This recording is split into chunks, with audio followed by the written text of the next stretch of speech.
The Mermaid, a ring and a wish for love. Once in Scotland, a young man was so much in love with a lass that he did nothing but think of her night and day. At last he had the courage to offer her his heart and asked for hers in return. But she did not share the same feeling, as it can happen. She sweetly smiled at him and then ran off. The young man was left feeling sad and defeated. The young man was filled with embarrassment. He felt he could no longer show his face around town. Not with everyone knowing she had passed him over. He couldn't even fish anymore with his friends at the shore, for he was too full of shame. So with a heavy heart, he gathered his nets, got inside his boat and sailed off to a deserted island. He built himself a hut and every morning, very early, sailed to sea. There he would cast his nets and hopefully haul in a day's catch. He took his catch to the closest shore port, where no one knew his face.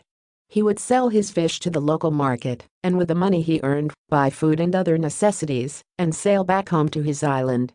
Such was his life, day after day. Then one day, the corner of his eye caught something gleaming, with a fish in his net. Quickly, he grabbed it with one hand, though it twisted and thrashed, and he tied the net into a knot, so that whatever it was could not escape. "Let me go," he heard a voice shout out. To his surprise, it was a mermaid. She looked like every other girl from the waist up, but below that flipped a long fishtail that glittered with shiny yellow-green scales. "A mermaid," he said. "You know as well as I do that you must grant me a wish." "Very well," said the mermaid. "I suppose you want a bag of gold coins. I happen to know of a sunken ship not far from here with such treasure." "I have no interest in coins," he said. "That will not give me what I want. So it's a trunk of treasure you require?" She turned her head with pride. "I am the daughter of the king of the sea, and can have my mermaid servants deliver such a trunk to your island." "If you know enough about me to know about my island," he said, "you know what it is I really want." "The girl," sighed the mermaid. "Why her? You know why," he said. "Her blue eyes, her blonde hair, the way she moves. She is what I want most in all the world. If I can't have her, I want nothing else." "Ah, she is not so special," said the mermaid. But when the young man tightened his grip on the netting, she quickly added, "Of course, I can grant your wish of love, but you must realize it will take some time. Release me and I'll give you a magic ring. After 1 year and a day, when you go to her and offer her the ring, she will not refuse." "How do you know she won't already be married by then?" "She won't be," promised the mermaid. So he decided to let the mermaid free. He took the ring and placed it in a jar on his nightstand. He decided to scratch the wood on the mantelpiece to keep track of every day that went by. One day not long after that, as he sailed back to his island, he saw what looked like a heap of seaweed. More curious still was when the seaweed moved. He then saw that it was no mound of seaweed, but a brown-haired girl whose dark hair lay in a heap around her. "What are you doing here, on my island?" he frowned. "'Tis not your island, just because you got here first," she said. "You're not the only one who had to go somewhere. My father has a new bride not much older than myself. She's horrible and mean, and I fear she's going to do something terrible to me. You can't stay here. You must go back and make it right with her." "It is not for you to tell me what to do," she said. "Besides, I can't go anywhere right now because the winds aren't right. Tomorrow morning the winds will change. And my raft is broken." "I'll fix it." "Stop it. I need to stay somewhere where I'm alone and safe." "So do I," thundered the young man. "You'll have plenty of room," she said. "You stay on your side of the island, and I'll stay on mine.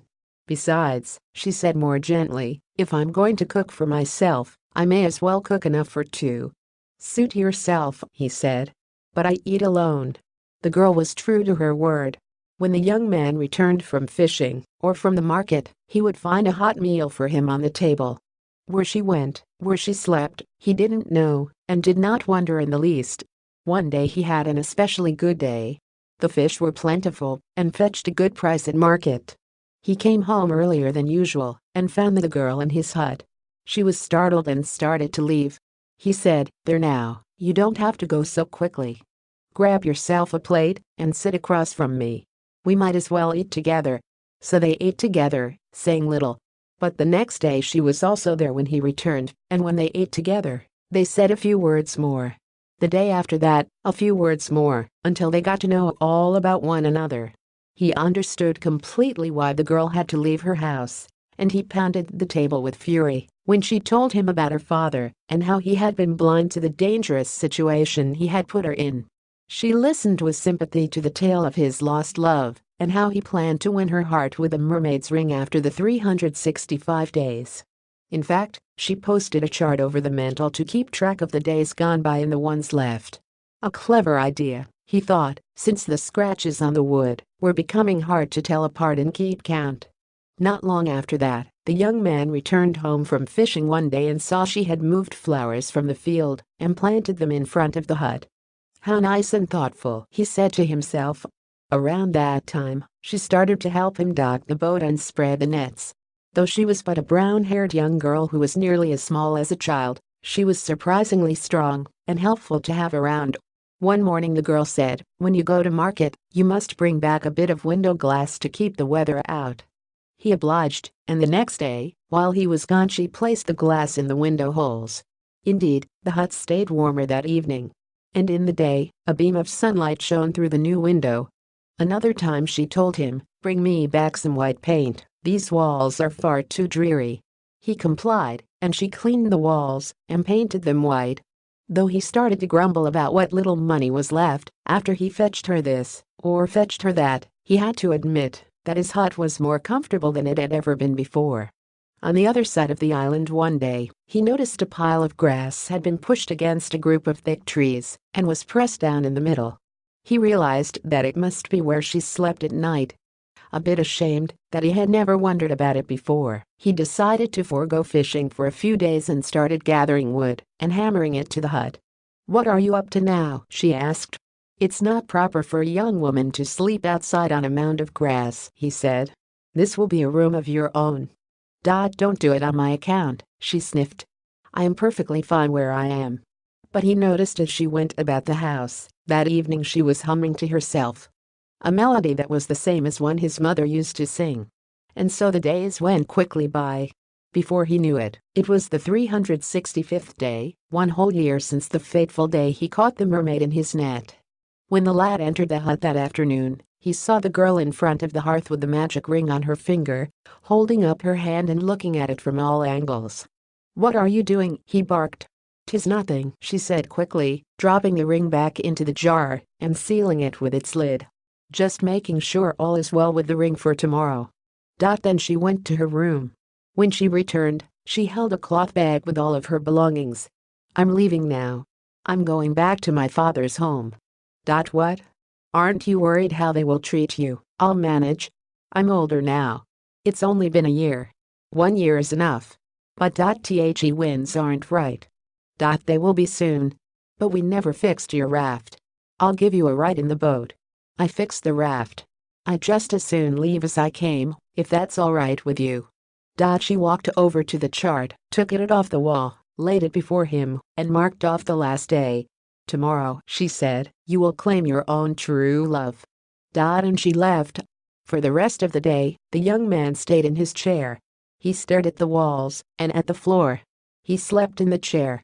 Early the next morning when he woke, the first thing he saw was the chart on the table before him. He went over to the mantel, where he kept the mermaid's ring, and set out to claim the love of his life. Only it wasn't to the village he was born where he set his sail. It was to the land of the girl who had stayed with him at the island. You can imagine how surprised she was to see him enter her father's garden. "Oh my, I didn't expect to see you here." "Well, here I am," he said. "So, did you find the love of your life?" "Yes, I did. I mean, now I have." "And will she have you?" asked the girl, staring at the ring that he held in front of her. "You tell me," he said, looking into her eyes. "Well, she might," said the girl. "How about if you and the girl give it a bit of time to be sure?" And they smiled at each other. They took their time, that they did. The young man found a place not far from hers and went fishing each day. At night they had dinner, and they talked and talked. Each day they felt more sure than the day before.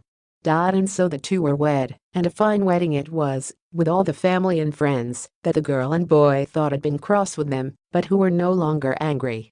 If they had ever been angry at all. And so the young man and his brown-haired girl lived happily for the rest of their days.